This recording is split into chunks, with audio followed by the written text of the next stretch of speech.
अल्हम्दुलिल्लाहि रब्बिल आलमीन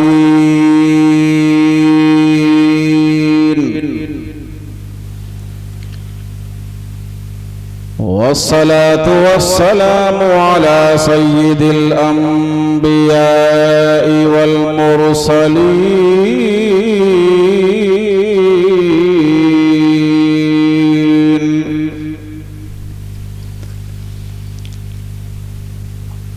अम्मा बादु फ़अऊज़ु बिल्लाहि मिनश शैतानिर रजीम बिस्मिल्लाहिर रहमानिर रहीम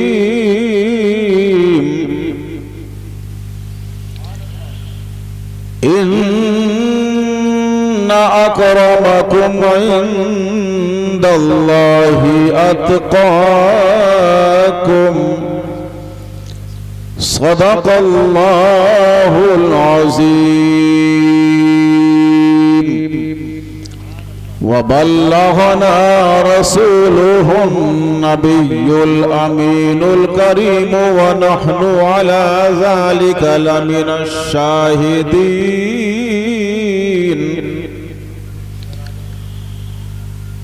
वश्शाकिरीन वल्हम्दुलिल्लाहि रब्बिल आलमीन।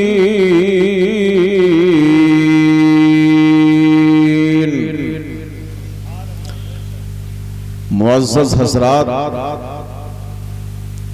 हम सब मिलकर अपने नबी की बारगाह में एक मर्तबा बाबा से बुलंद दुरूद पाक पढ़ लें। अल्लाहुम्मा सल्ली अला सय्यिदिना व शफीना व हबीबिना व मौलाना मुहम्मदिन मादनिल जुदी वल करम व अला आलिहि व अस्हाबिहि व बारिक व सल्लिम सलातन व सलामन अलैका या रसूलल्लाह। जलसों को कभी भी मनोरंजन मत बनाओ। बेशक ये अल्लाह के रसूल की मजलिसें हुआ करती हैं। गुनाहगार आप भी हैं और आपसे ज़्यादा गुनाहगार हम हैं। जितनी बातें जलसों में मिलें उसे गांठ बांध लो, अमल करो। बेशक अमल ही काम में आएगा। दुनिया पर आए थे आप लोग या हम, तो कपड़ा भी नहीं था, कपड़ा भी नहीं था। दुनिया से जाओगे तो ये मजहब इस्लाम का एहसान है कि तुम्हें नंगा नहीं भेजा बल्कि कफन देकर भेजा। बेशक और इतनी इज्जत के साथ भेजा, इतनी इज्जत के साथ भेजा कि 4 आदमियों के कांधे पर भेजा। है ना ऐसा? थोड़ा बोलो, है ना ऐसा? ये इस्लाम का एहसान है हम सब के ऊपर। वरना मरने के बाद ये भी हो सकता था कि 2 हाथ 2 आदमी पकड़ लेते, दोनों टांगे 2 आदमी पकड़ लेते और झोला दे के कब्र के अंदर फेंक देते। कितने ही गुनाहगार हैं आप लोग, मगर मरने के बाद में मुसलमान कितना अच्छा रखते हैं आपको और हमें। और कांधा बदलने के ताल्लुक से इस्लाम ने कह दिया कि 10 कदम चल लो तो 10 नेकियां मिलेंगी, 10 गुनाह खत्म हो जाएंगे। है ना? इसको जहन में रखना इन बातों को। अल्लाह के रसूल का एहसान है हमारे ऊपर। और औरतों पर तो इतना एहसान है, इतना एहसान है, इतना एहसान है कि दुनिया में इसने कितनी औरतें बेटियां ऐसी हैं जो पर्दा नहीं करती, मगर जब उसकी लाश को कब्र में उतारा जाता है तो चारों तरफ से पर्दा कर दिया जाता है। बोलो है ऐसा?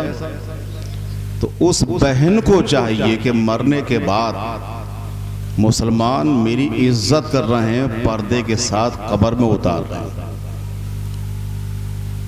तो उस बहन को चाहिए कि जिंदगी में वो पर्दा कर ले।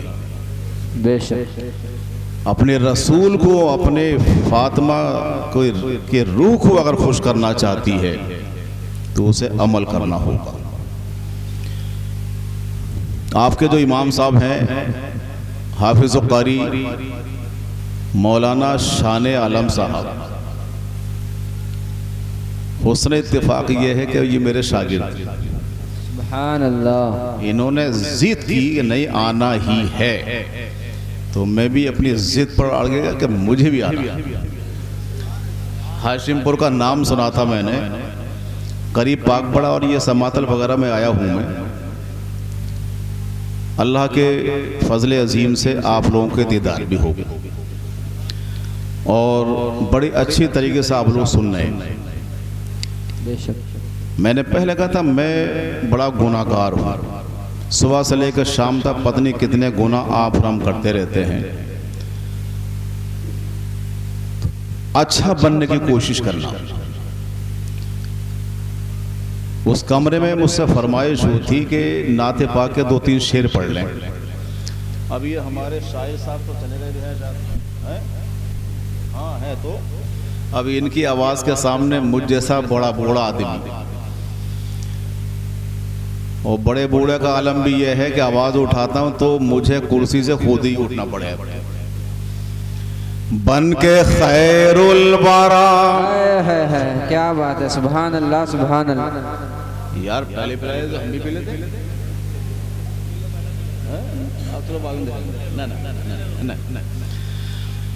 बन के खैरुल वरा, बन के खैरुल वरा, आ गए मुस्तफा बन के खैरुल वरा, बन के खैरुल वरा, आ गए मुस्तफा हर गुनाहगारी की रहबरी के लिए। बन के खैरुल वरा, बन के खैरुल वरा, आ गए मुस्तफा हर गुनाहगारी की रहबरी के लिए। एक तरफ बख्शिश है, एक तरफ बख्शिश है, एक तरफ जन्नत कैसे इनाम है उम्मती के लिए। खैरुल वरा, खैरुल वरा। नारे तकबीर, नारे रिसालत, मसलके आला हजरत उलमाए अहले सुन्नत हजरत अल्लामा हनीफ साहिब क़िबला। नारे हल्के हल्के जो दिल में सुरूर आए हैं, बज़्म में कमली वाले जरूर आए हैं। बुलंद आवाज से कहते हैं या रसूल अल्लाह। यार मजा नहीं आ रहा, पीछे वाले जो हैं या तो यार इन्हें क्या हो गया पीछे वालों को। सही सही ठीक बोल रहे हैं, माशाल्लाह बहुत अच्छी बात। जो इलेक्शन का दौर भी चल रहा है, हर एक की चौपाल के करीब में बहुत बहुत लोग कुर्सी डाले बैठे हैं, एक की सुनने तैयार नहीं। हल्के हल्के जो दिल में सुरूर आए हैं, बज़्म में कमली वाले जरूर आए हैं। हाथ फैलाओ, हाथ फैलाओ, कश को लेकर सभी हाथ फैलाओ, कश को लेकर सभी बट रहे हैं करम हर किसी के लिए। बन के खैरुल वरा, बन के खैरुल वरा, बन के खैरुल वरा। एक चार सूरतों की हवाएं चली, हो गई हर तरफ ये फजा दिल नशी। मुस्कुराओ मुस्कुराओ सभी, मुस्कुराओ सभी, आ गए हैं नबी, मुस्कुराओ सभी, मुस्कुराओ सभी, आ गए हैं नबी, गम के मारो तुम्हारी खुशी के लिए, मुस्कुराओ सभी, मुस्कुराओ सभी, आ गए हैं नबी, गम के मारो तुम्हारी खुशी के लिए, बन के खैरुल वरा, बन के खैरुल वरा, बन के खैरुल वरा, आ गए मुस्तफा हर गुनाहगारी की रहबरी के लिए, एक तरफ बख्शिश दुरूद पाक पढ़ ले, अल्लाहुम्मा सल्ली अला सय्यदिना व शफीना व हबीबिना व मौलाना मुहम्मदिन मादनिल जुदी वल करम व अला आलिहि व अस्हाबिहि व बारिक व सल्लिम सलातम व सलामन अलैका या रसूल अल्लाह। जरा इतना और बता दें, फजर की नमाज कौन कौन छोड़ेगा, जरा हाथ उठा के बताओ। अरे कोई हाथ नहीं उठा, इसका मतलब ये सब पढ़ेंगे। अरे बहुत अच्छा गाँव, बहुत अच्छा, मुबारकबाद के काबिल है। अल्लाह के रसूल सल्लल्लाहु ताला अलैहि वसल्लम इरशाद फरमाते हैं, अस्सलातु मेराजुल मोमिनीन। सुभान अल्लाह, सुभान अल्लाह। नमाज मुसलमानों की मेराज, नमाज मुसलमानों की, थोड़ा बोलते रहो, नमाज मुसलमानों के लिए मेराज है। रसूल पाक की एक तकरीर आपको सुना रहा हूं, रसूल पाक की। अब हम जैसे गुनाहगार आदमी रसूल पाक की तकरीर को बयान कर सके मुश्किल है, बस चंद उसमें से गोशे आपके सामने बयान करूंगा, और उस पर अल्लाह मुझे भी तौफीक दे अमल की, और आपको भी अल्लाह तबारक व तआला अमल की तौफीक अता फरमाए। रसूल पाक ने आखिरी हज किया, जिसको कहते हैं हज्जतुल विदा, आखिरी हज। 1,24,000 सहाबाए किराम मौजूद। इस मजमे में कोई साहब हाजी हैं तो हाथ उठाइए उधर, माशाल्लाह। आप और कोई साहब हैं?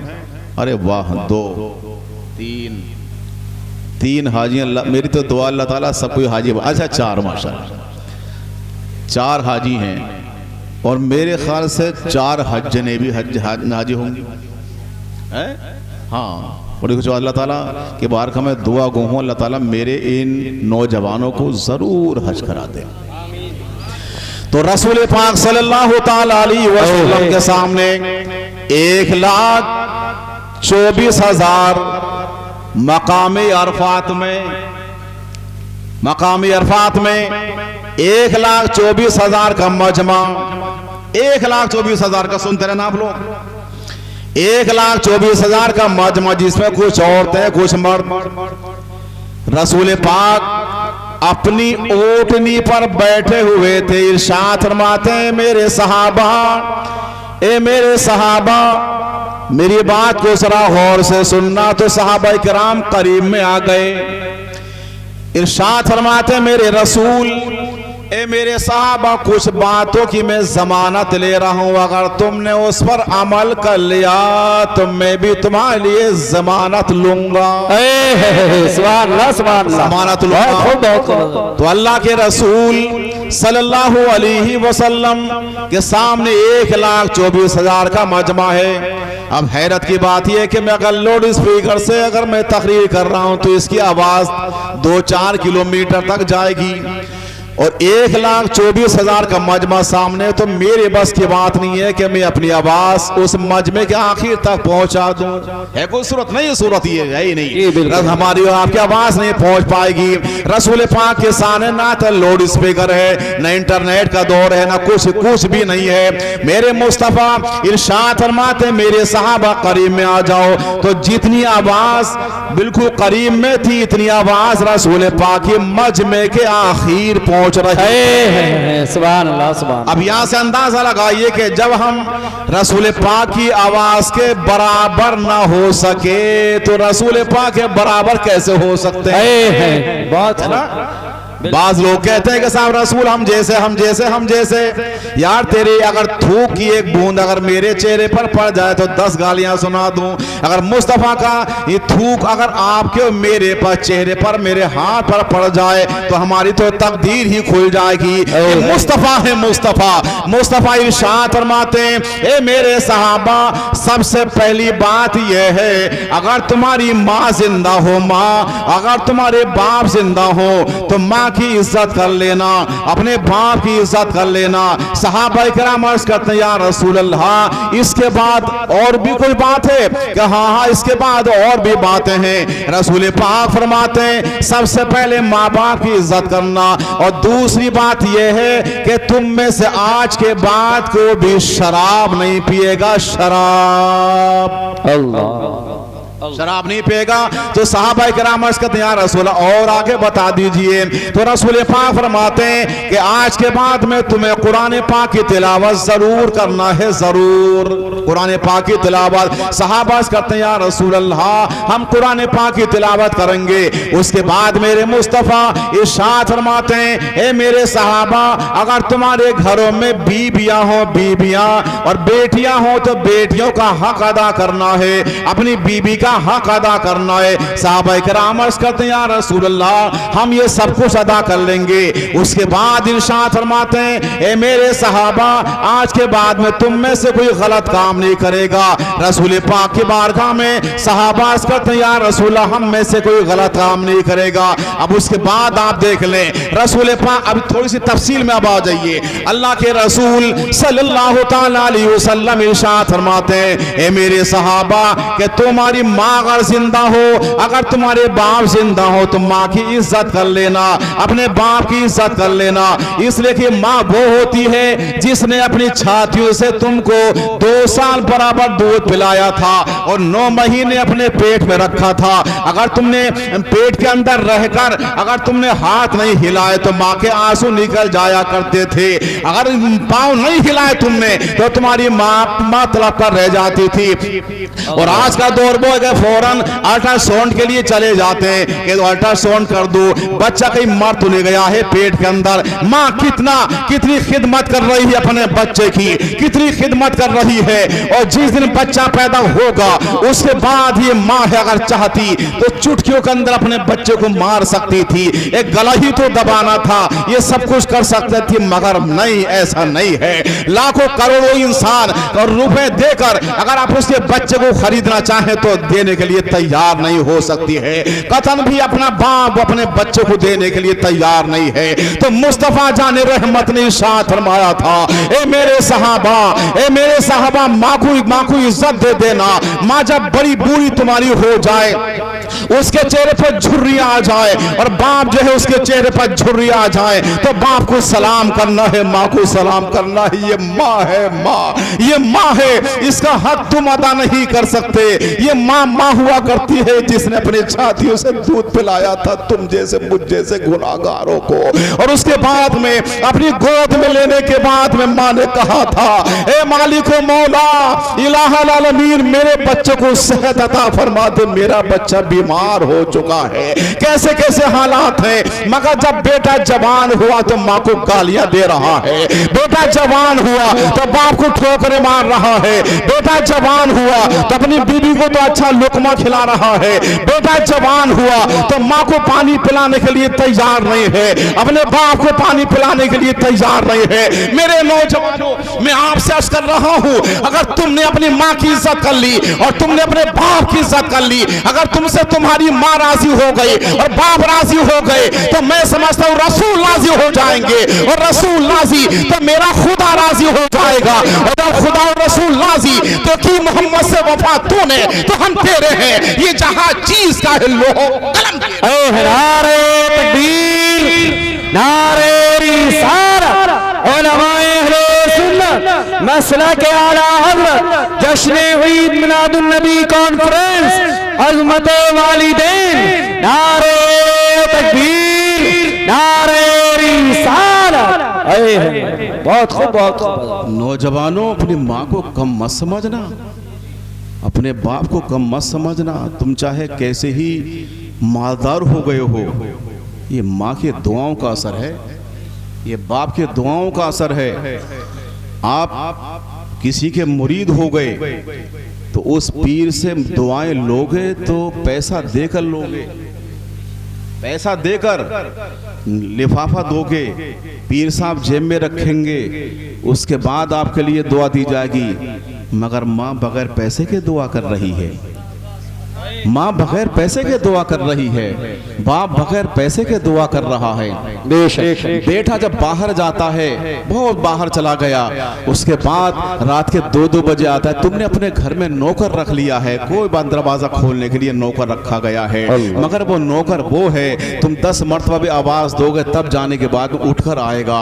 मगर माँ कितनी अजीब व गरीब औरत हुआ करती है। बाप कैसा है, उसी दरवाजे के करीब में माँ लेटी हुई है, बाप लेटा हुआ है, और बच्चे ने जैसे कुंडी बजाई है तो बहुत खामोशी से आवाज आती है बड़ी बूढ़ी की, ए मेरे बेटे तू आ गया? हाँ हाँ अम्मा जान में आ गया। फौरन दरवाजा खोल देती है। अरे है रे, ये माँ है, माँ, ये माँ है। माँ को कभी तकलीफ मत देना। माँ को जब रात को लेट जाए माँ तो उसके पाँव दबाया करो, उसके हाथ दबाया करो, उसका सर दबाया करो, उसके लिए दवा के लिए पैसे दिया करो, उसकी जेब में पैसे डाल दिया करो। हजरात, जो तुम मालदारी तुम दिखा रहे हो, ये उस माँ की करिश्मा साजी है, उस माँ की दुआओं का मसला है। और जानते हो ये माँ है। अल्लाह के रसूल अलैहिस्सलातु वस्सलाम ने खुद अपनी माँ की इज्जत करके दिखाई। ये बड़ा अजीब व गरीब मंजर रहा होगा। मक्के की सरजमीन है, मुस्तफ़ा जाने रहमत सल्लल्लाहु अलैहि वसल्लम तशरीफ फरमा है, सहाबा किराम चारों तरफ बैठे हुए हैं। अचानक एक औरत आ गई, जो कई लिबास में मलबूस है और नाखून भी कोई नहीं देख पा रहा था। उस औरत की कमर झुकी हुई है, निगाहें कमजोर हो चुकी हैं, हाथों में लड़खड़ाहट आ चुका है, पाँव हैं लड़खड़ा रहे हैं उस औरत के। रसूल पाक ने उस औरत को देखा तो ताजीम के लिए खड़े हो जाते हैं मेरे मुस्तफ़ा। अरे यार, ताजीम के लिए मुस्तफ़ा खड़े हुए।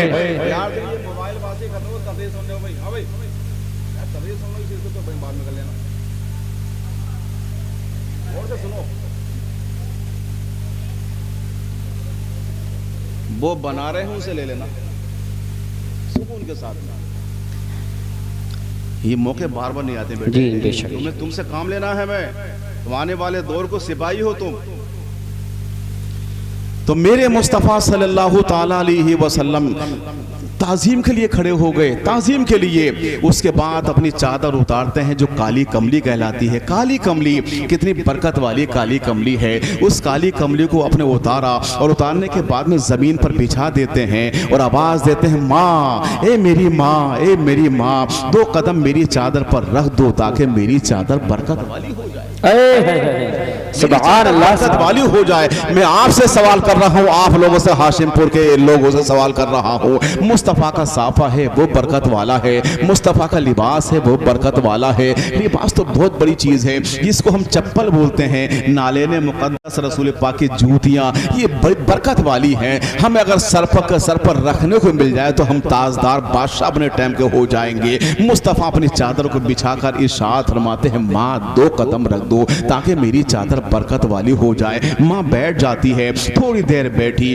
उसके बाद में खड़ी हो गई, जाने लगी। सहाबा ने पूछा, या रसूल, इस औरत को हमने पहचाना नहीं है, ये कौन सी औरत है? इतना सुनने के बाद मुस्तफ़ा की आंखों में आंसू आ गए। मुस्तफ़ा जाने रहमत इरशाद फरमाते हैं, मेरे सहाबा, ये वो औरत है कि जिसने मुझको अपनी छातियों से दूध पिलाया था। ये दाई हलीमा थी, ये दाई हलीमा है, दाई हलीमा है कि मक्के के में कितने बच्चे पैदा हुए, मालदार औरतें लेके जा रही थी मालदारों के बच्चों को। और मुस्तफ़ा जब पैदा हुए थे तो कसम अल्लाह की, उनके बाप दुनिया से जा चुके थे, यतीम बच्चे हैं मेरे रसूल। अब हम यतीम नहीं कहेंगे बल्कि दुर्रे यतीम है मेरे मुस्तफ़ा, दुर्रे यतीम है। उसके बाद रसूल पाक को ले जाने वाली यही औरत है दाई हलीमा, और बदन छुपा हुआ है। अब यहाँ से एक सबक आप लोग ले लें कि मुस्तफ़ा जैसी जात जो सारी कायनात में बुलंदों वाला है, वो जब माँ की ताजीम के लिए खड़े हो सकते हैं तो क्या हम गुनाहगार माँ की इज्जत नहीं कर सकते? अपने बाप की इज्जत नहीं कर सकते?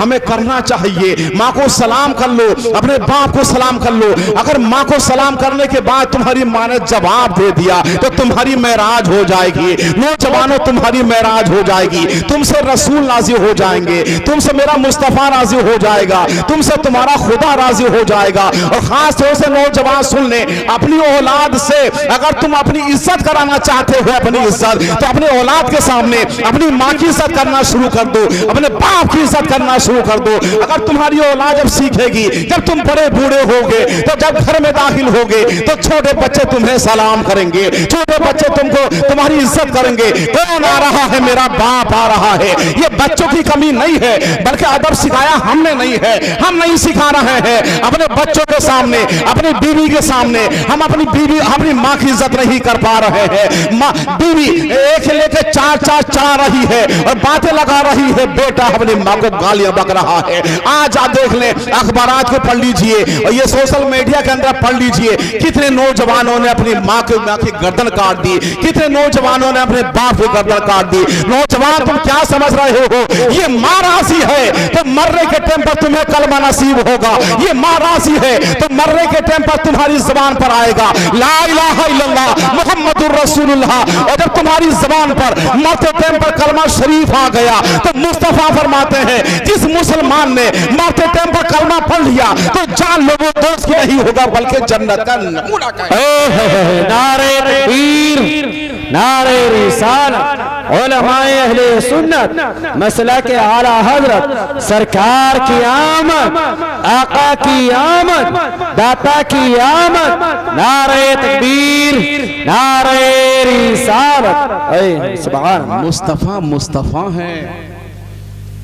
मुस्तफा जब तशरीफ लाए हैं तो कायनात में रोशनी हो गई और उस रसूल का जवाब दुनिया ने आज तक पेश नहीं किया। कयामत तक उसका वो रसूल का जवाब ही नहीं है। बेशक। और अल्लाह ने जब दूसरा कोई ऐसा बनाया नहीं है तो जवाब कहां से आ जाएगा? इसलिए किसी ने कहा था कि लफ्जों में क्या बयान हो,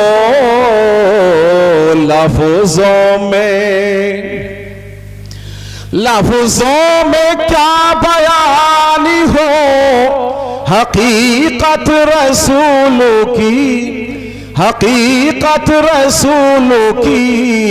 अर्शे बरी से पूछिए, अर्शे बरी से पूछिए, अज़मत रसूलों की। अर्शे बरी से पूछिए, अर्शे बरी से पूछिए, पढ़कर कुरान पाक को, पढ़कर कुरान पाक को महसूस यूं हुआ, महसूस यूं हुआ जैसे मैं कर रहा हूँ, जैसे मैं कर रहा हूँ ज़ियारत रसूल की, जैसे मैं कर रहा हूँ, जैसे। बहुत खूब, सुभान अल्लाह। तवज्जो है आप हजरात की। अब बात आती है फिर रसूल पाक की बारगाह में चलते हैं तो मेरे मुस्तफा सल्लल्लाहु ताला अलैहि वसल्लम इरशाद फरमाते हैं, लोगों माँ मौजूद है तो माँ की इज्जत कर लो, बाप की इज्जत कर लो। और अगर माँ बाप का इंतकाल हो जाए तो जुम्मे के दिन फजर की नमाज पढ़ के या जुम्मे के दिन जुम्मे की नमाज अदा करके सीधे कब्रिस्तान चले जाइए, इसलिए कि वो वहां पर दफन है जिसने तुम्हारे होठों का बोसा लिया था। वो दफन है कि जिसने जिसके लबों को तुमने बोसा दिया था। तुम्हारी बेटी दफन है, तुम्हारे बाप दफन है, तुम्हारी माँ दफन है, तुम्हारे घर की छोटी सी एक बच्ची भी दफन है। वहां जाइए और जाने के बाद ये साले सवाब कर दीजिए। ये मेरे मुस्तफा सल्लल्लाहु अलैहि वसल्लम इरशाद फरमाते हैं। तो ए मेरे नौजवानों, जुम्मे की नमाज अदा करने के बाद आप लोग सीधे घर नहीं आए बल्कि सीधे सीधे कब्रिस्तान पहुंच जाएं। इसलिए कि आज उनकी बारी थी, कल हो सकता है कि हमारा नंबर भी आ जाए। जो अल्लाह के यहाँ से आया है उसे जाना है। रात को जब लेटो तो अपनी मौत को याद कर लो। रात को लेटो तो आप जानते हो कलमा शरीफ पढ़कर लेट लो, ला इलाहा इल्लल्लाह मुहम्मदुर रसूलुल्लाह सल्लल्लाहु ताला अलैहि वसल्लम। कलमा शरीफ पढ़कर लेटिए, और जब कलमा शरीफ पढ़ के ये सोच के लेटिए पता नहीं सुबह भी नसीब होगी या नहीं होगी। जी बेशक हक बात है नहीं ऐसा? जी बिल्कुल। अरे कोई पता नहीं है। बड़े बड़े नौजवानों को, कड़ियल नौजवानों को हमने देख लिया, बेचारे घर से निकले थे, थोड़ी देर के बाद उसकी लाश आ रही है। मुसलमानों के जनाजे से आप लोग नसीहत हासिल करें कि आज इसकी बारी है, कल मेरा जनाजा भी उठ सकता। तो रसूल पाक सल्लल्लाहु अलैहि वसल्लम इरशाद फरमाते कि बनी इस्राइल के दौर में एक नौजवान, माँ है बड़ी बूढ़ी, बाप बड़ा बूढ़ा, आंखों से बिल्कुल दोनों के दोनों अंधे, नाबीना, हाथों में ताकत नहीं, पांव में ताकत नहीं। चारपाई पर, इस चारपाई पर बाप पड़ा हुआ है, इस चारपाई पर बड़ी बूढ़ी माँ पड़ी हुई है। उस नौजवान के दो बच्चे छोटे छोटे, बिल्कुल छोटे छोटे बच्चे, बनी इस्राइल के, रसूल पाक से बहुत पहले की बात है। अल्लाह के रसूल खुद इरशाद फरमाते हैं कि जब वो बाप, वो नौजवान बकरियां लेकर के गया चराने के लिए, उस दिन घास उसको नहीं मिली, करीब में बहुत दूर जाना पड़ा। मगरिब का टाइम हो गया, ईशा का टाइम हो गया, और उसके बाद और आगे बढ़ता रहा टाइम। आधी रात आ गई तो माँ बिल्कुल ऐसी बैठी रही, मेरा बेटा आता होगा। बाप बिल्कुल ऐसा बैठा रहा, मेरा बेटा आता होगा। उसके बाद जब बकरियों की घंटियां बोली तो छोटे छोटे बच्चे, जो दो थे छोटे छोटे बच्चे, वो दरवाजे पर आ गए। उन्होंने कहा, अब्बा जान हमारी जबान देख लो, खुश्क हो चुकी है, हमें खाना नहीं मिला है। अब्बा जान जल्दी से बकरी का दूध दूह लीजिए और हमें दूध पिला दीजिए। पांव से लिपट रहे हैं, मचल रहे हैं, और पांव को लिपटते हुए अपनी जबान खोलकर दिखाते हैं, अब्बा जान देख लो हम कितने भूखे हैं। मगर बच्चों की उस शख्स ने एक ना सुनी। उसके बाद उस शख्स ने दूध दोहा, 2 गिलास दूध निकाला बकरियों के थन से, और उसके बाद जब माँ के करीब में गया और माँ को आवाज नहीं दी, हो सकता कि माँ सो रही हो, उसकी नींद में खलल हो जाएगा। उसके बाद माँ कहाँ सो रही है, अपने बच्चे का इंतजार कर रही थी। जैसे आहट महसूस हुई तो माँ पुकारती, ए मेरे बच्चे, ए मेरे लखते जिगर, तू आ गया, मैं कब से तेरा इंतजार कर रही हूँ, तू कहाँ चला गया था।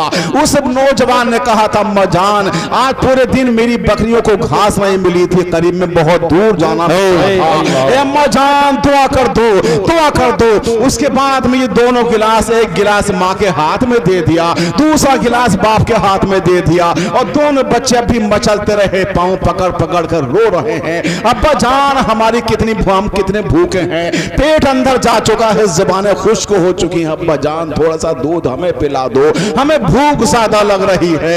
मगर वो बाप है कि कहा था कि सबसे पहली मेरी माँ दूध पिएगी, उसके बाद मेरा बाप पिएगा, जब बचेगा तो मैं तुम्हें उसके बाद पिलाऊंगा। एक घूंट उस औरत ने पी लिया, अपने पोते को करीब में बुलाया, पूरा गिलास पोते को थमा देती है वो बड़ी बूढ़ी। चूंकि दादा और दादी को भी नहीं सोचता है, बल्कि हकीकत हाल ये है वो खाए न खाए पोतों को जरूर खिलाया करते हैं और पोती को जरूर खिलाया करते हैं। उसके बाद में कहा था, ए अल्लाह, दोनों की जबान खुलती है, अंधे माँ बाप की मौला, ए मालिक मौला, मेरे बच्चे को तो रोशन जमीर बना दे, मेरे बच्चे के घर में बरकतियां अता फरमा दे। तो माँ की जब दुआएं हो रही है तो जितनी बकरियां हैं इससे कहीं ज्यादा अल्लाह ने इसी बकरियां अता की, इतना माल अता किया है अल्लाह तबारक व तआला ने कि घर बार उसका भर चुका है, अपने वक्त मालदार बना है। ये उसके बच्चों की दुआएं नहीं है बल्कि माँ की दुआएं हैं, ये बाप की दुआएं हैं। नौजवानों में आपसे अर्ज कर रहा हूँ, अपनी रोजी में बरकतें चाहते हो तो माँ को राजी कर लेना, अपने माल में बरकतें चाहते हो तो अपने बाप को राजी कर लेना। माँ बाप राजी अगर हो गए तो अल्लाह की कसम तुम्हारा नसीबा जाग जाएगा, तुम्हारी तकदीरें जाग जाएंगी। कभी माँ को बेकार मत समझना, कभी बाप को बेकार मत समझना। माँ अगर जिंदा घर में मौजूद है, माँ अगर मौजूद है तो सबसे बड़ा सहारा है, बाप अगर मौजूद है तो सबसे बड़ा सहारा बाप हुआ करता है। मेरे अजीजों, हालात बड़े अजीब गरीब हैं इस टाइम पर। हम क्या से क्या सोच रहे हैं, मुआशरा कहां से कहां चला जा रहा है। आज मैंने जुम्मे की नमाज में जब पहुंचा, एक मसला बीच में आ गया, मसला बता। जुम्मे की आज़ान जैसे होती है तो मुसलमान पहले पहुंच जाते हैं, उसके बाद आज़ान के बाद फौरन पहुंचना शुरू कर देते हैं। कुछ नौजवानों के जहन में यह है कि आज़ान होते ही मस्जिद में पहुंच जाओ, चलो अच्छी बात है, कोई बात नहीं है, सुन्नतें नहीं पढ़ते जाकर। और जब इमाम साहब खुतबे के लिए मिंबर पर बैठते हैं तब जाने के बाद में खड़े होकर सुन्नतें। जी पता नहीं ये मसला किसने बता दिया। मसला ये है, इज़ा खरजल इमाम ला सलाता वला कलाम। इमाम जब मिंबर पर बैठ जाए तो उस टाइम तो सलाम करना भी जायज़ नहीं। ज़हन में रखना मसले को। इज़ा खरजल इमाम ला सलाता वला कलाम। इमाम जब मिंबर पर खुतबा देने के लिए बैठ जाए तो आप लोग नमाज तो नमाज, सलाम करना भी जायज़ नहीं है और नमाज पढ़ना भी जायज़ नहीं है। सुन्नतें उससे पहले पढ़िए, सुन्नतें पहले पढ़िए। इमाम साहब खुतबा देने लगे तो कोई सुन्नतें मत पढ़ना, मसले के खिलाफ है, शरीयत के खिलाफ। इसको जहन में आप हमेशा रखेंगे। और दुरूद पाक पढ़िए, अल्लाहुम्मा सल्ली अला सय्यिदिना शफीना मौलाना मुहम्मदिन मादल जूद वल करम वाला आलिहि वसहाबिहि व बारिक वसल्लिम सलातम व सलामन अलैका या रसूल अल्लाह, सलातम व सलामन अलैका या हबीब अल्लाह। तो अर्ज़ ये कर रहा था कि मुस्तफ़ा जाने रहमत सल्लल्लाहु अलैहि वसल्लम ने अपनी माँ की खुद इज्जत करके बताई है। वो दौर कितने सच्चों का है, मुस्तफ़ा का ज़ाहिरी दौर है, मुस्तफ़ा का ज़ाहिरी दौर था, मगर दाई हलीमा है कि पर्दे के साथ रह रही हैं। आज का दौर देखिए, हाँ आज का दौर बड़ा खतरनाक है। एक लड़की जब घर से निकलती है लड़की, तो उसके साथ में एक शैतान नहीं होता बल्कि 10 शैतान हुआ करते हैं। और शैतान की शक्ल क्या होती है, हम और आप जैसी शक्लों में शैतान आता है। नौजवान लड़कियों के पीछे पड़ जाते हैं, मगर रसूल पाक ने पहले फरमा दिया था क़यामत के करीब में लड़कियां ऐसा लिबास पहनेंगी जो कि लिबास पहनते हुए बदन बिल्कुल नंगा दिखाई देगा। मुझे सही बताओ आज का दौर ऐसा है या नहीं है? सही बताओ कि लड़की लिबास पहन रही है, ये सब खुला हुआ है, लड़की लिबास पहन रही है, ये सब टांगे दिखाई दे रही है। और जब ये और सब में देख लीजिए, एक लड़का खड़ा हो, एक लड़की खड़ी हो, तो लड़का तो पैंट सूट के अंदर सबको तो ये पहने हुए है, लड़की नंगी खड़ी हुई है, टांगे सब दिखाई दे रहे। यूट्यूब के अंदर पहुंच जाइए, कहीं देख लीजिए, लड़की की टांगे नंगी दिखाई दे रही हैं। चलो उनकी बात अलग करो, हम मुसलमान बच्चों की बात करते हैं, मुसलमान लड़कियों की बात करते हैं। अगर इनका किरदार देखना हो मुसलमान लड़कियों का, तो शादी ब्याह के टाइम पर आप देख लें, आप पहचान नहीं पाएंगे कि मेरी लड़की है, ये क्या है, या कौन है। ए मेरी इस्लाम की लखते जिगर बेटी, ए फातिमा की कनीज सुन ले, अगर तुझे अपनी कब्र में रोशनी पैदा करना है तो तुझे अपना चेहरा भी छुपाना होगा, तुझे अपने बाल भी छुपाने होंगे, तुझे अपना नाखून तक छुपाने होंगे, अपना बदन छुपाना होगा, सब कुछ छुपाना होगा। अगर तूने पर्दा कर लिया तो तेरे भाई की इज्जत रह जाएगी, अगर तूने पर्दा कर लिया तो तेरे बाप की इज्जत रह जाएगी, अगर तूने पर्दा कर लिया तो तेरे मुआशरे की इज्जत रह जाएगी, अगर तूने पर्दा कर लिया तो तेरे कुरान पाक तेरी जमानत लेने के लिए तैयार हो जाएगा। इस्लाम की लखते जिगर, अगर तू वाकई सही माने मुसलमान अगर तू हो गई, सही माना में अगर तू 5 टाइम की नमाजी बन गई, तेरे सर पर दुपट्टा कभी ना उतरे, इसलिए कि बालों का भी पर्दा है। ए मेरी लखते जिगर में तुझसे अर्ज कर रहा हूँ, खुदा ना तुझे अल्लाह को मुंह दिखाना है, तुझे कब्र में जाना है, बड़ा सख्त अज़ाब है कब्र का, लिहाजा तुझे पर्दे में रहना है, बाल तुझे नहीं कटवाने हैं, बाल नहीं दिखाने हैं। और जब ऐसी लड़की पर्दा पर्दे के साथ में अगर ये घर में रहती है तो ये कदम रखती है तो बरकतें आ रही है, चल रही है तो बरकतें आ रही है, ये बैठ रही है तो बरकतें आ रही है। इस्लाम की लगते जिगर बेटी, तू तो बड़ी बरकत वाली औरत है, तू तो बरकत वाली लड़की है, तेरी जमानत तो इस्लाम ने ली है, तेरी जमानत तो कुरान ले रहा है। कुरान कहता है इस्लाम की लगते जिगर सुनो सुन, अगर तू पर्दे में आ गई तो जिस दिन तेरा जनाजा उठेगा, जिस दिन तेरा जनाजा उठेगा उस दिन मुसलमान कहेंगे उसका जनाजा है जो 5 टाइम की नमाजी थी, उसका जनाजा है जो ये रोजा रखती थी, उसका जनाजा है जो अपने शौहर की इज्जत किया करती थी, उसका जनाजा है जो अपने बाप की इज्जत किया करती थी, उसका जनाजा है जो अपने भाइयों की इज्जत किया करती थी, मगर चेहरा अपना लिबास किसी दूसरे को दिखाया नहीं है। इस्लाम के लख्ते जिगर तुझे समझना होगा। तू अगर समझ गई तो तेरा घर सही हो जाएगा, तू अगर सही हो गई। तारीख इस्लाम ये आप पढ़ कर देखिए, हजरत फातिमा तो ज़हरा रज़ी अल्लाह ताला अन्हा है, अपनी बेटी को ज़ैनब को कैसा सबक दिया था उन्होंने कि मैदान करबला है, हुसैन की लाश तड़पी, हजरत ओनो मोहम्मद की लाश तड़पी, ये सब कुछ हो चुका, मगर वाबेला मचाने के लिए ज़ैनब की आवाज तक नहीं निकल पा रही थी, उनके सर पर दुपट्टा नहीं उतर रहा था। और जिस टाइम पर सब कुछ हो चुका है, सब कुछ हो चुका, यजीदियों ने उस टाइम पर उनके लिबास उनके दुपट्टे छीन लिए थे। तो तारीख इस्लाम ये अपने अंदर ये वाक़या लिए हुए है, आज भी मौजूद है। हज़रत ज़ैनब ने अपने बालों से अपने चेहरे को छुपाया। बेशक हक बात है, बिल्कुल हक।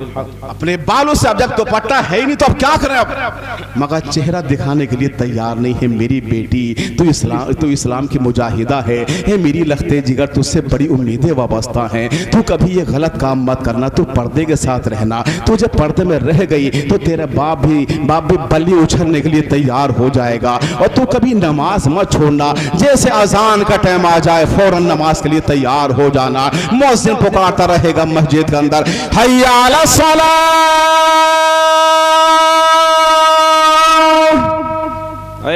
सुभान अल्लाह, हय्या अला सलाह,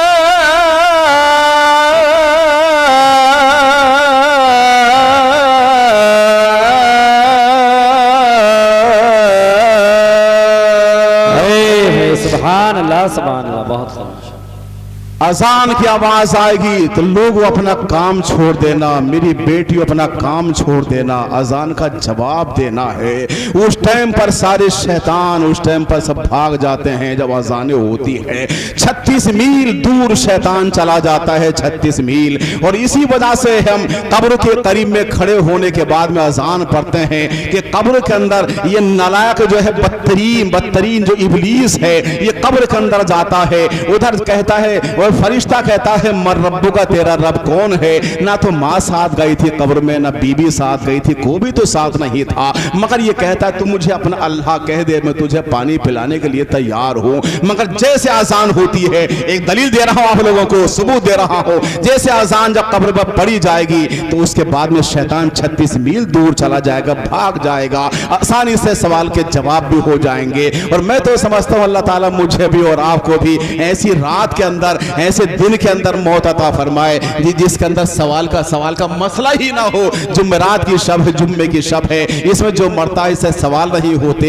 और इसी तरीके से शब कद्र है, शब बरात है, अगर इसके अंदर मौत आ जाती है तो उससे सवाल कब्र के अंदर नहीं होंगे। अब सवाल ये पैदा होता है कि अच्छा जुम्मा गुजर गया, शनिचर के दिन आ गया, शब कद्र गुजर गई, दूसरा दिन आ गया, आप सवाल होंगे या नहीं होंगे? जी हज़रत, बहुत खूब, बहुत अहम मसला माशाअल्लाह। भाई आज तो जुम्मे का दिन था, इस बुनियाद पर नहीं हुए। अब शनिचर तो शनिचर ही है जी, शनिचर तो शनिचर ही है। अपने देहात में कहते हैं वो शनिचरे ना, कहते हैं शनिचर तो शनिचर ही है। मैं वो शनिचर के दिन एक अल्लाह के वली का इंतकाल हो गया, शनिचर के दिन। अब इत्तेफाक से पुराने दौर में मस्जिद का जो कुआं होता था उससे औरतें पानी भरती थी, नल वल तो थे नहीं। अब जब पता चला जनाजा वहां से गुजरा तो उन्होंने कहा हम ऐसे बनते थे पीर साहब और मरे शनिचर को, बनते थे पीर साहब और मरे कब है? शनिचर को। मियाँ उन्होंने अपनी मसेरी से उसी टाइम उठकर बैठ गए और बोलेगा अच्छा जब पीर साहब हैं तो चलो पीर को ही मरेंगे, जब पीर साहब हैं तो पीर को ही मरेंगे। यह है अल्लाह के वलियों की शान जी, अल्लाह के वलियों की शान है। तो मैं आपसे अर्ज कर रहा हूं कि जुम्मे के रोज सवाल होंगे तो शनिचर को होंगे या नहीं होंगे। आला हजरत रज़ियल्लाहु ताला अन्हु ने फतावा रज़विया की 4थी जिल्द में फरमाया है, जिस अल्लाह से ये उम्मीदें हैं कि जुम्मे के दिन सवाल नहीं होंगे, उस बड़ी बजात से ये उम्मीद है कि अब सनीचर को भी नहीं होंगे, कयामत तक नहीं होंगे। फरमाते हैं कि ला यऊदो का लफ्ज़ है अरबी का कि अब उसका इयादा नहीं होगा, सवाल नहीं हो सकता। कितना मेहरबान है तुम्हारा और मेरा रब। कारोबार खराब हो रहा है तो मौलाना शान आलम के पास जा रहे हो, साहब ताबीज़ दे दो। कोई ऐसा वाला मसला हो गया तो साहब उधर दे दो, है कभी हमारे पास आ गए। और ये जो औरत है ना, औरत, इसका आलम तो ये है कि अल्लाह खैर ही करे, अगर शौहर थोड़ा सा टेढ़ा चल जाए तो फौरन मियाँ के पास, मियाँ ऐसा ताबीज़ कर दो कि टेढ़ा बहुत ही चल जाए आजकल, अल्लाह खैर करे। तो मियाँ उसने भी मांग लिए 2000 रुपये, 2000 रुपये। एक ताबीज़ पक्का दूं या कच्चा दूं? जी ये चल रहा आजकल जी, पक्का या कच्चा? ये पक्का ज़ाफ़रान। कैसा पक्का चाहिए, चाहे पैसे कितने लगेंगे, पक्का है 5100 का, वो कच्चा है 2000 का। वाला कच्चा ना चाहिए, पैसे इकट्ठे बहुत कर लिए मैंने, 5100 रुपये दूंगी मगर पक्का हो। और इन औरतों का आलम तो ये है कि अल्लाह खैर करे, इनकी नोटों की गड्डियां जो हैं अभी शोहर भी पता नहीं है कितने निकलेंगे अंदर। ये तो जब निकली थी उस टाइम पर जब नोटबंदी हुई थी तो बिंडी की बिंडी निकल रही है उस टाइम पर। अच्छा थानी से बताओ, शोहर को पैसे दवा के लिए नहीं दिए और जब नोट बंद होना शुरू हो गए तो अरे अब निकाल लो साहब, तो बांस निकाली खुक्कला वाला, उसमें से निकाल लिए पैसे अब है। और एक जगह बोलती और बंद हुई थी इनकी, जब मसला चला था चूटिया कट। जी चूटिया कट के टाइम पर एक से एक बोलने तैयार नहीं था, इशारों से ये चल रहा था उस टाइम पर। तो ये है, ए मेरी अजीज बेटी, तो 2100 रुपए खर्च कर रही है। काश अगर तू मौला की बारगाह में अगर तू अर्ज कर देती, मौला मेरा शोहर गलत रास्ते पर जा रहा है, हुसैन आजम के खून के कतरे का वास्ता तुझे दे रही हो तो मेरे शोहर को सही कर दे। और इधर भी किसी से दुआ कराने की जरूरत नहीं है, औरत अगर चाहे तो अपने शोहर को राजी कर ले, अपने शोहर को राजी कर ले और उससे कह दे, शोहर नामदार क्यों परेशान हो, मैं तुम्हारे पास मौजूद तो हूँ, परेशान होने की जरूरत नहीं है। वो अगर वो थप्पड़ मार भी दे तो थप्पड़ खा ले, उसके बाद में फिर शोहर की बारगाह में पहुंच जाए, फिर शोहर की बारगाह में पहुंच जाए। ये अगर चाहे तो सब कुछ मना सकती है मगर मनाने के लिए तैयार नहीं है। चुप के ताबीज ले रही है मगर क्या है, अल्लाह की बारगाह में झुकने के लिए तैयार नहीं है। मेरी बेटी, तुम्हें नमाज अदा करनी होगी, मेरी लखते जिगर नमाज अदा करनी होगी। इस्लाम के लखते जिगर तुझे फातिमा को राजी करना होगा। इस्लाम की लखते जिगर हरते फातिमा को राजी जिस दिन तूने कर लिया तो सारे हालात तुम्हारे सही हो जाएंगे। हालात यहाँ तक नहीं बिगड़ चुके हैं। हमारी बहनों को आज तुम रोड कट के निकल रहे हो, हमारी बेटियां सड़कों पर चल रही हैं। हमें वो बात याद है क्योंकि मेरी उम्र भी 60 के करीब में पहुंच गई, 2 ही साल कम है 60 में। मैं 58 साल का हो गया, 2-4 साल के बाद रिटायर भी हो रहा हूँ, सरकारी टीचर भी हूँ। अल्लाह का बड़ा करम है, मदरसा बोर्ड का सरकारी टीचर हूँ। मगर मैं देख रहा हूँ कि अल्लाह का बड़ा एहसान में ठीक ठाक। बस आप लोग दुआ करते हैं अल्लाह ताला मुझसे दीन का काम ले ले। अल्लाह के रसूल सल्लल्लाहु ताला अलैहि वसल्लम इरशाद फरमाते हैं, उस आखिरी हज के मौके से ए मेरे सहाबा तुम्हें कुरान पाक पढ़ना है, कुरान पाक को नहीं छोड़ना है। तो सहाबा किराम तो पढ़ा ही करते थे। बात यह है कि क़यामत तक के मुसलमानों को पैगाम पहुंचा दो। अगर रोजाना ना ही सही, हफ्ते में एक दिन ही सही, अगर पूरा पारा ना सही, कम से कम एक रुकू सही, कुरान पाक को देख कर पढ़ लीजिए, देख कर पढ़ लीजिए तो आपको बहुत ज्यादा सवाब होगा, घर में बरकतें नाजिल हो जाएंगी। अचानक ये बात सामने आ गई कि हजरत उस्मान गनी रदियल्लाहु ताला अन्हु एक सहाबी रसूल के घर के गए और बड़े गरीब थे वो सहाबी रसूल, बहुत ज्यादा गरीब थे। उन्होंने हजरत उस्मान गनी रदियल्लाहु ताला अन्हु ने नोटों की थैलियां भर ली और भरने के बाद उन सहाबी रसूल के घर गए और उन्होंने कहा, ए साहिब, ए मेरे करीबी दोस्त, तुम गरीब हो, ये पैसे रख लो ताकि तुम्हारे बच्चों के काम में आ जाएं, तुम्हारे दवा के काम में आ जाएं। तो उन्होंने कहा था क्यों पैसे दे रहे हो? कि तुम गरीब हो इसलिए मैं पैसे दे रहा हूं। तो उन साहब रसूल का जवाब सुनिए। उन्होंने कहा था उस्मान गनी क्या कह रहे हो? कि आपको पता नहीं है कि मेरे रसूल ने इरशाद फरमाया था कि जिस घर की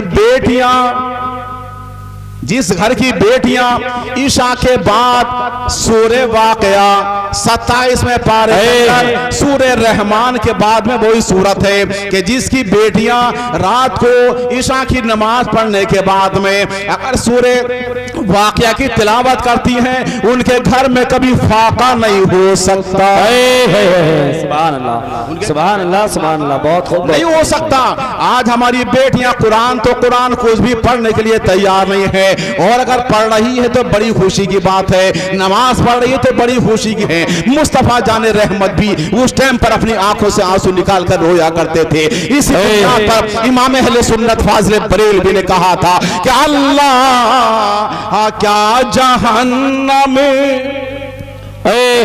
सुभान अल्लाह, सुभान अल्लाह, अल्लाह क्या जहन्नम में अभी न सर्दी होगा, अभी न सर्दी होगा, अल्लाह क्या जहन्नम में, बहुत अल्लाह क्या जहन्नम में अभी न सर्दी होगा,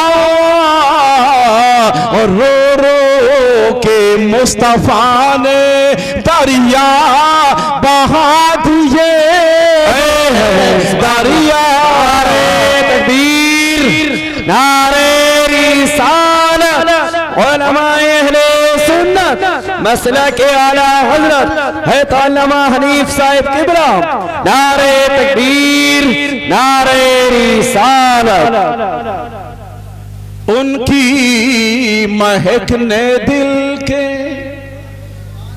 थके तो नहीं हो? थोड़ा सा और आगे चल ले, मेरे बात तो अभी तकरीर और भी है। मौलाना शाह आलम साहब मुझसे कहा था, मौलाना शाह आलम साहब ने आपके इमाम सामने के तकरीर के बाद मस्जिद दिखाऊंगा कितनी शानदार बनाई है, और जिस गांव को परखना हो गांव अच्छा है या बुरा, 3 बातें परखने की। हमारे नाजिम स्टेज जो है बड़ी मेहनत बड़ी तैयारियों के साथ हैं। बता दो 3 बातें कौन सी हैं? बता दूं? अच्छा पीछे वाले बताओगे? हाँ बता दो। गांव अच्छा है या बुरा है कैसे पता चले? मस्जिद अच्छी बनाई, अगर मस्जिद नमाजियों से फुल है तो जान लो गांव अच्छा। एक बात। दूसरी बात, अगर मदरसा है तालीम अच्छी हो रही है और मदरसे से निकलते ही तलबा की जुबान पर आ जाए मुस्तफा जाने रहमत पे लाखों सलाम, शम्मे बस में हिदायत पे लाखों सलाम, तो जान लो गांव अच्छा है। और जिस गांव का कब्रिस्तान अच्छा हो, साफ सुथरा बेहतरीन, जिसमें गुलाब के पौधे, अगर ऐसा है शानदार वाला, लोगों के पांव कब्र पर ना रखे जाते हो, कब्रों का एहतराम करते हो लोग, तो जान लो कि गांव अच्छा है। बेशक, सुभान अल्लाह। समझ गए 3 बातों को? 3 बातों से परखा जाता है। और अगर औरतें गोबर पात रही हैं वहां पर कब्रिस्तान में, कुतियां बिया रही हैं कब्रों के अंदर, गीदड़ रह रहे हैं, बड़े बड़े झांकल लगे हुए हैं, तो वो गांव अच्छा नहीं। मस्जिद बहुत अच्छी है, नमाजी नहीं है तो गांव अच्छा नहीं है। जी बेशक। मदरसा बड़ा शानदार है मगर तलबा नहीं है, अपने बच्चों को पढ़ाने के लिए तैयार ही नहीं है, तो गांव अच्छा नहीं है। इन बातों को अपनी जहन में रखना। आप लोगों को बहुत पते की बात बता के जा रहा हूं। आप लोग दुरूद पाक पढ़िए, अल्लाहुम्मा सल्ली अला सय्यदिना व शफीना व हबीबिना व मौलाना मुहम्मदिन मादन जुहदी वल करम। तो मुस्तफा जाने रहमत सल्लल्लाहु तआला अलैहि वसल्लम इरशाद फरमाते हैं सहाबा किराम के सामने, ए मेरे चहीतो, तुम में से कोई भी आज के बाद शराब नहीं पिएगा। शराब सहाबा किराम ने अर्ज किया, या रसूल हमने शराब तो बहुत दिनों पहले छोड़ दी, पहले तो पिया करते थे, और जब से कुरान ने मना किया है, हदीस ने हमें मना किया है, हमने शराब के मटके मक्के के अंदर मदीने के अंदर तोड़ दिए, हमारे घरों में शराब नहीं मिलती। तो रसूल पाक क्यों फरमाते हैं इस बात को कि तुम में से कोई शराब नहीं पिएगा। तो मेरे मुस्तफा का मकसद यह है कि मेरे सहाबा मेरा पैगाम कयामत तक के लोगों तक पहुंचा दो, ताकि वो शराब ना पिए। शराब आज हमारे नौजवान शादी ब्याह के टाइम पर शराब पी रहे हैं, बोतल की बोतलें आ रही है, और कैसे कैसे खुराफात हमारे नौजवान कर रहे हैं। बस एक हदीस पाक, उसके एक हदीस पाक सुना दूं कि रसूल पाक ने शराब के ताल्लुक से फरमाया, क्या फरमाया है। और मैं आपसे एक मसला पहले पूछ लूं, ये बताओ कि पेशाब पाक है या नापाक? अरे नहीं बोल रहे, अच्छा ये बच्चा बोल रहा माशाल्लाह। कौन बच्चा भाई? बड़ा शानदार है। पेशाब पाक है नापाक? सब बोलो, पाक नापाक? नापाक है। शराब पाक है या नापाक? अच्छा, पेशाब का एक कतरा अगर कुएं में डाल दो, कुएं में डाल दो, तो कुएं का पानी पाक रहेगा या नापाक? नापाक हो जाएगा, नापाक हो जाएगा। और शराब का एक कतरा पेट में पहुंच जाए, तो जब इतना बड़ा कुआं का कुआं नापाक हो गया, तो पेट तो उसके सामने कुछ भी नहीं, तो नापाक होगा नहीं होगा? बताओ। अल्लाह ना करे, अल्लाह ना करे, अल्लाह ना करे, इस हालत में अगर उसकी मौत आ जाए, अल्लाह, शराब की हालत में बगैर तौबा के दुनिया से जाए, तो मेरे मुस्तफा इरशाद फरमाते हैं कि डायरेक्ट दोज़ख में जाएगा, और जाने के बाद खाने पीने को क्या मिलेगा? सुनिए, जो दुनिया में बुरी औरतें थी, बुरी औरतें, बुरी औरतों के जो रतूबत निकलती है, तो रतूबत उन नौजवानों को पीने को मिलेगी। अल्लाह अल्लाह, अल्लाह हमें बचाए। आप शराब नहीं पी पा रहे हो सकता है कि कोई नौजवान तुम्हारा साथी शराब पी रहा हो, तो आप उसको समझा लो, खुदा उसे समझा दो।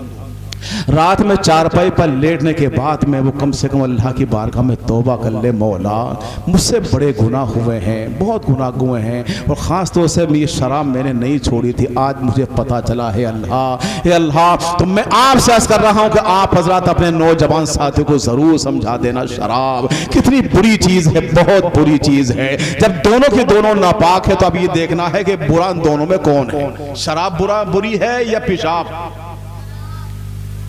शराब बुरी या पेशाब बुरा? नापाक तो दोनों ही हैं, तो दोनों में बुरा कौन सा है? सबसे ज्यादा बुरा कौन है दोनों में से?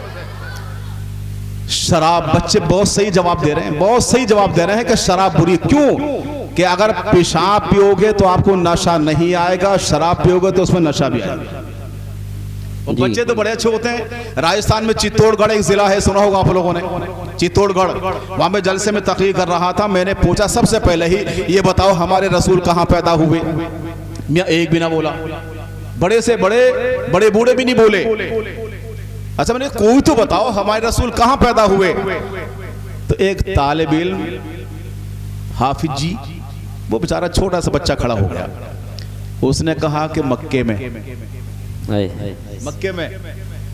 यार बात तो अच्छी है, तो मक्के में पैदा हुए, सबको पता है मक्के में पैदा हुए, पक्का पक्का। अब मैंने उससे पूछा मक्का कहाँ है, तो उसने कहा मक्का है खेत में। अल्लाह, मक्का कहाँ है? खेत में। वो तो उसी मक्का को समझा, बालक कम से कम बोला तो यार।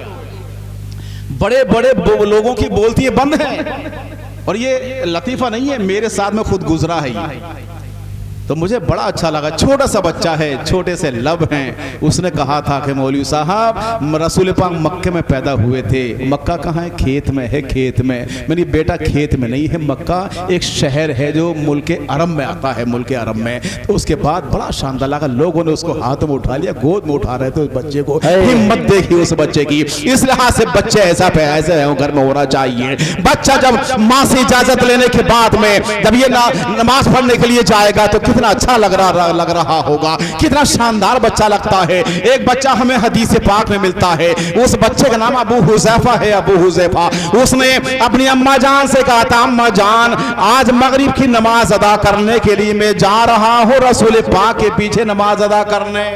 सुभान अल्लाह। कहा था ये मेरे लख्ते जिगर, जोहर तुम पढ़ते हो, असर तुम पढ़ते हो, उनके पीछे ईशा तुम पढ़ते हो, पांचों टाइम की नमाज अदा करते हो, मगर आज क्या बात है कि मगरिब की नमाज के लिए तुम मुझसे इजाजत तो ले रहे हो। तो माँ ने अपनी गोद में उठा लिया लख्ते जिगर को, और उठाने के बाद उसके लबों को, होठों को चूम रही थी। माँ लबों को चूम रही थी, गोद में उठा रही थी। माँ बड़ी खुश थी कि बच्चे ने मुझसे कहा कि मुझे नमाज की इजाजत दे दो।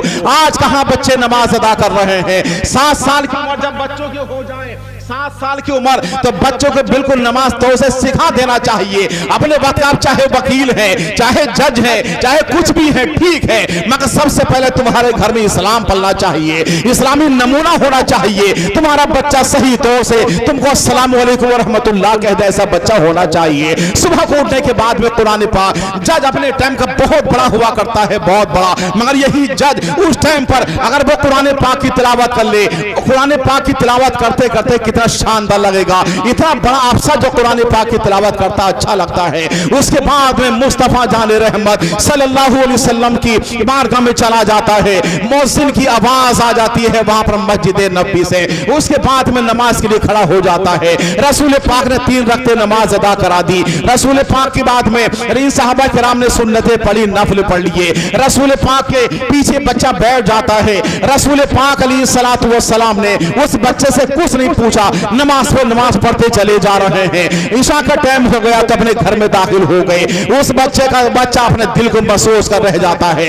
उस बच्चा सोच रहा कि मैं रसूल पाक से कैसे कह दूं, क्या करूं, आखिर कैसे रसूल पाक से दिल की बात अर्ज कर दूं। तो होता यह है कि वो अपनी माँ से कह के चला था, अम्मा जान आज मैं इसलिए जा रहा हूं नमाज मगरिब पढ़ने के लिए कि नमाज पढ़ने के बाद में अल्लाह के रसूल से अर्ज करूंगा, या रसूल अल्लाह मेरी माँ के गुनाह बख्शवा दीजिए, मेरे गुनाह बख्शवा दीजिए। तो माँ कितनी खुश रही होगी। उसके बाद रसूल पाक घर में दाखिल हो ही रहे थे और ये अबू हुज़ैफा बच्चा छोटा सा पीछे खड़ा हुआ था। रसूल पाक से कोई गुफ्तगू नहीं हुई थी। पीछे पलट कर देखा मेरे मुस्तफा ने, तो क्या देखते हैं, अबू हुज़ैफा को जवाब देते हैं, ए मेरे बच्चे, अबू हुज़ैफा आओ मेरे करीब में आ जाओ, जाओ ठीक है, क्या करने के लिए आए थे, नमाज पढ़ने आए थे। हाँ या रसूल आपके पीछे नमाज पढ़ने के लिए आया था। तो अगला जुमला मेरे मुस्तफा के साथ फरमाते हैं, ए अबू हुज़ैफा जाओ, मैंने दुआ कर दी है, अल्लाह ने तुम्हारी माँ के गुनाह माफ कर दिए। सुभान अल्लाह। नारे तकबीर, नारे रिसालत, उलमाए अहले सुन्नत, मसलक आला हज़रत, अज़मत वालिदैन, नारे तकबीर, नारे रिसालत।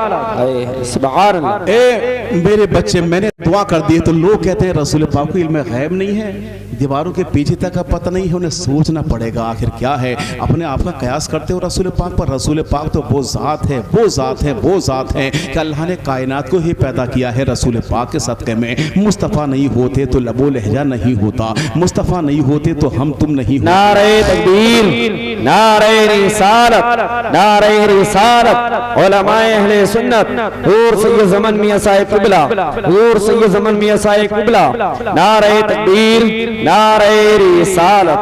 सुभान। बस तशरीफ रख लें, बस बिल्कुल आखिरी चीज, इजाजत है आप लोगों की 2-4 मिनट के लिए, बस बैठ जाइए। आखिर में अर्ज़ कर रहा हूं कि लोगों, मेरी तकरीर का खुलासा यह है, आप 5 टाइम की नमाज पढ़ते रहना। 5 टाइम की नमाज, इतनी तकरीरों के बाद में कोई एक नौजवान हाथ उठा दे कि इंशाल्लाह मेरी नमाज नहीं छूटेगी। है कोई नौजवान ऐसा? अरे वाह माशाल्लाह, अरे वाह, बहुत अच्छी बात है। अच्छा सभी उठा दो हाथ यार, इंशाल्लाह नमाज नहीं छोड़ेंगे। हाथ नीचे कर लो। कोई नौजवान ऐसा है तुम में जो यहां से जाने के बाद अपनी मां को सलाम कर ले? अरे वाह,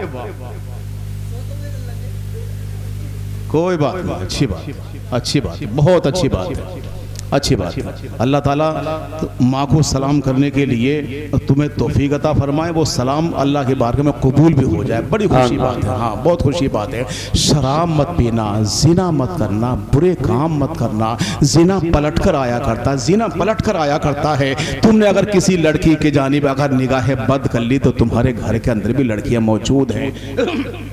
मैंने ये किताब के अंदर ये वाक़या पढ़ा है। किताब के अंदर एक साहब ने किसी लड़की का हाथ पकड़ लिया और उसके बाद में पकड़े रहा। उसकी बीवी ने कहा था आखिर तुम्हें हो क्या गया है, तुमने फलां के किसी लड़की का हाथ पकड़ा था का हाथ पकड़ लिया था, बहुत खूबसूरत लग रही थी, अच्छी लड़की लग रही थी कि तुम उधर पकड़ रहे थे, जो हमारे घर के अंदर नौकर मौजूद था उसने आज मेरा हाथ पकड़ लिया था। तो अब अंदाजा लगाइए कि जब उस लड़की का हाथ उसने नौकर ने पकड़ा था तो वो तो क्यों, इसलिए कि उसका शौहर दूसरी लड़की का हाथ पकड़ रहा था। अगर तुमने किसी दूसरी लड़की के बदनिगाहे बस से देखा तो हो सकता है कि कोई नौजवान तुम्हारी लड़की को भी देखना शुरू कर दे, तुम्हारी बहनों को देखना शुरू कर दे। इन बातों से अगर बचना चाहते हो तो अब तुम्हारी निगाहों का जिना भी खत्म होना चाहिए, तो किसी लड़की पर निगाहें बद ना पड़े। जिसे को तुम्हारी बेटी है, वो तुम्हारी बहन है, जिसे तुमने ऐसे हालात कर लिए तो इंशाअल्लाह की मोहम्मद से वफा तूने तो हम तेरे हैं, ये जहां चीज का है लोहो कलम तेरे हैं। बस आखिर में एक पैगाम, ईद के दिन मैंने भोजपुर की ईदगाह पर जो तकरीर की थी उसमें एक बात मैंने बोली,